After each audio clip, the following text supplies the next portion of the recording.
ठीक आहे. रेजिस्टन्स मोजण्याच्या पद्धतीमध्ये बघा व्होल्टमीटर अॅमीटर पद्धत आहे, त्यानंतर कंपॅरिझन म्हणजे तुलनात्मक पद्धत आहे, आणि तिसरी पद्धत जी आहे ते व्हीटस्टोन ब्रिज. कोणती आहे?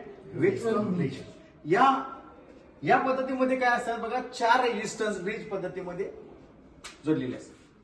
आता या डायग्राम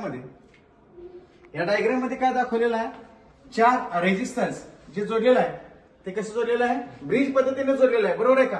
पी, क्यू, आर आणि एक्स जोडलेलं आहे. याच्यामध्ये 3 रेजिस्टन्सची किमती आपल्याला माहित असतात.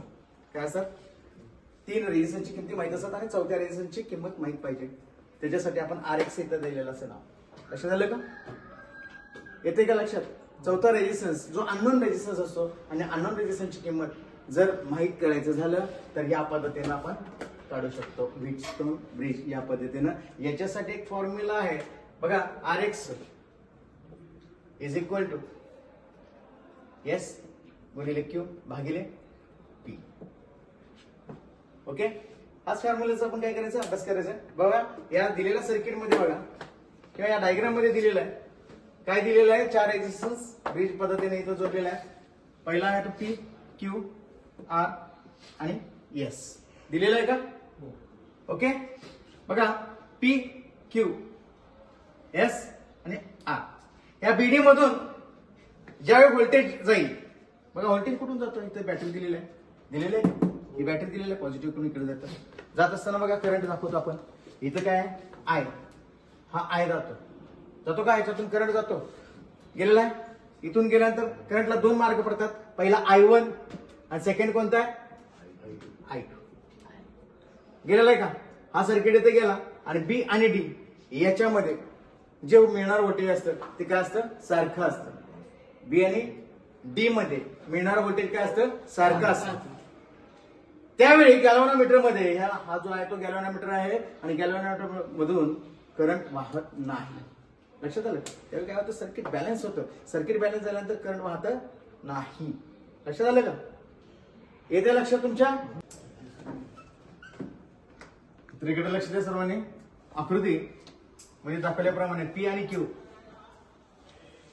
हे 2 रेजिस्टन्स काय आहेत, सिरीज मध्ये आहेत का? हो. इकडून सप्लाय केला, याच्यात सिरीज मध्ये 2 आहेत, काय आहेत, पी आणि क्यू हे 2 रेजिस्टन्स काय आहेत, सिरीज मध्ये. त्याच्यानंतर I2 मधून गेलेला आहे एस आणि आर एक्स, हे 2 काय आहेत, सिरीज मध्ये. ओके, हे 2 सेट एकमेकाच्या काय आहेत, पॅरल मध्ये आहेत.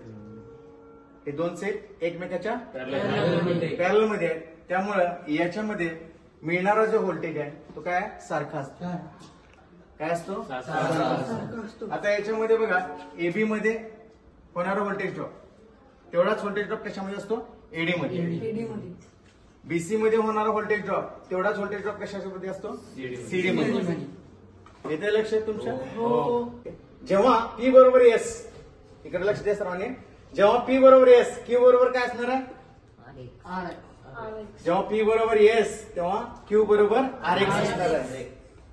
जेव्हा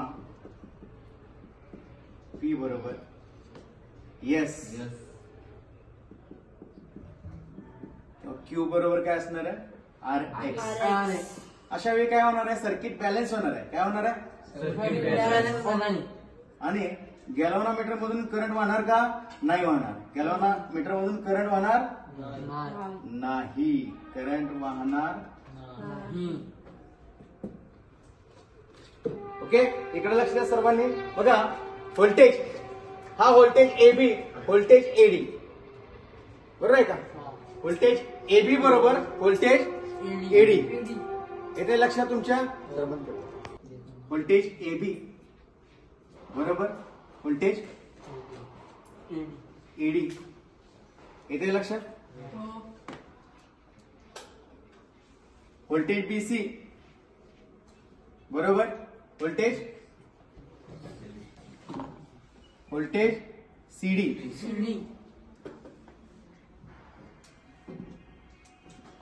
व्होल्टेज एबी बरोबर व्होल्टेज एडी, व्होल्टेज बीसी बरोबर व्होल्टेज सीडी.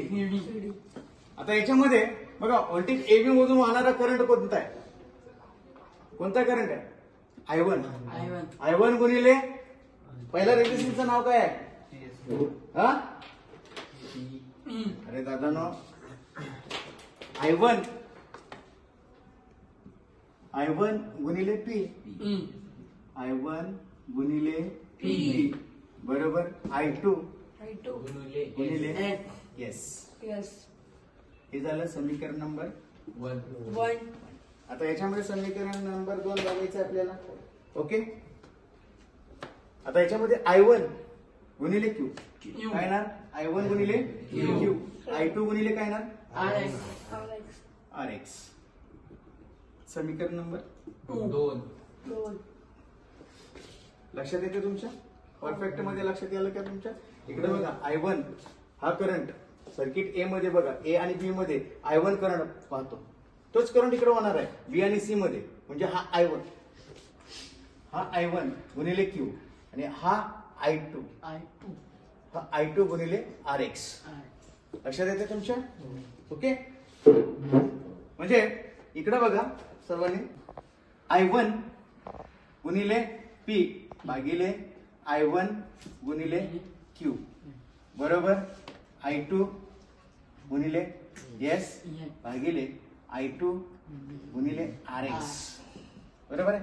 आता याच्यामध्ये बघा I1 I2 गेलं, राहिलं काय याच्यामध्ये बघा? याच्यामध्ये काय राहिलं दादा? इकडे लक्ष द्या, याच्यामध्ये राहिलं का? P भागिले Q बरोबर S भागिले RX. ओके, आता हे सूत्र बघा, RX इज